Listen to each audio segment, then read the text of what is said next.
What's happening, family, new subscribers? Welcome to our channel, We Got You Network, and we can't wait to share all the great content we have in store for you. Our channel is all about providing you with the latest news, truth, reviews, and insights on the hottest trends, a little comedy, entertainment, and lifestyle. We strive to bring you the most accurate and up-to-date information, so you can stay informed and entertained.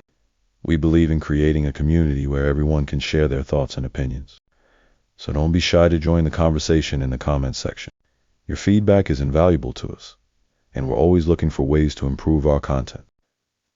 Thank you for choosing our channel, and we hope you'll stick around for the ride. Don't forget to hit that subscribe button and turn on notifications, so you never miss a video. Until next time, peace and love. And later the full-blown crash. I know you to not be alarmist, and yet you're referring to an alarm of sorts. And so tell us what you mean by that we could still have the big one. Okay, so, I could say sort of lots of people look at the stock market, but people who really are trying to track what might be happening to the economy look at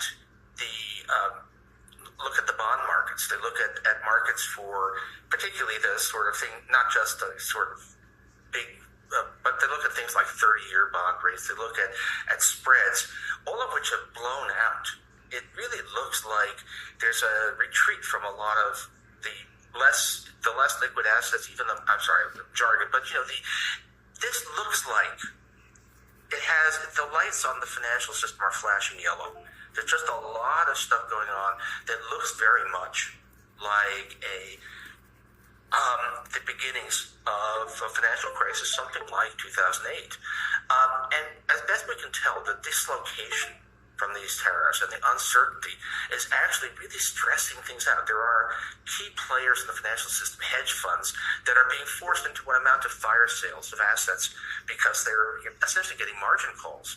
And it's just the early stages of that, but that's something you don't want to play with. And market observers were pretty close to panic before Trump did his retreat, which wasn't really a retreat on tariffs. And I'm looking at things like the value of the dollar, looking at the 30-year bond yield, and we're still very much in dangerous territory, even after, I think at close of markets today. Would you liken that more to an athlete who's had the cartilage wear down over years and their knees likely to blow out either way? And so when they do something really tough, like maybe go down a double black diamond ski hill they shouldn't have, they increase the odds of blowing it out, but it was high odds? Or do you look at it as something where this person could have gone on healthy, but they took a hammer to their knee? Which is more likely in the financial crash scenario? I'm trying to understand if this was coming anyway and Trump made it worse, or Trump would be the cause, as the Times put it. Yeah, this is right. This is completely out of left field. We had an inflation report today, which is still basically pre-Trump, right? The tariffs haven't had a chance to have effect. And the inflation report, together with everything else, confirms that Trump inherited an economy that looked pretty good.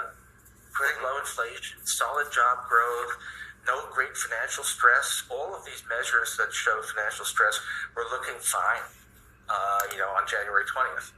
So this is just, the economy is never been vulnerable to stress. And if you hit it with the biggest tariff increase in history, then it's going to dislocate financial markets. And I have to admit, I was surprised how serious the strains appear to be. This wasn't quite on my dance card, but once you see it happen, you say, oh gosh, this is one of the effects of tariffs that we weren't thinking about.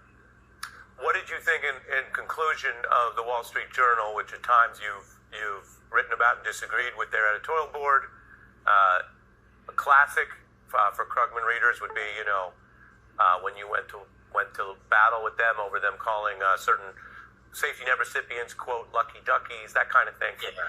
But here they are saying something similar to what you've written, that Trump's tariffs are the biggest driver of instability in the global economy. Are they right, and what does it tell you that that's where they're landing? Yeah, well, it's telling you that we've gone beyond the I think a lot of people, Wall Street Journal editorial board types, thought, well, Trump is going to slash benefits for the poor and the middle class, and he's going to help the rich, and that's fine. That's what we're for. And I've now realized that the craziness, the obsession with tariffs and the craziness and incompetence can be bad for everybody. This is, it's possible to make things worse for the 1%, even as you're making things miserable for the rest of the country. And that's, I think, the Wall Street Journal editorial board has just caught on to just how bad things are.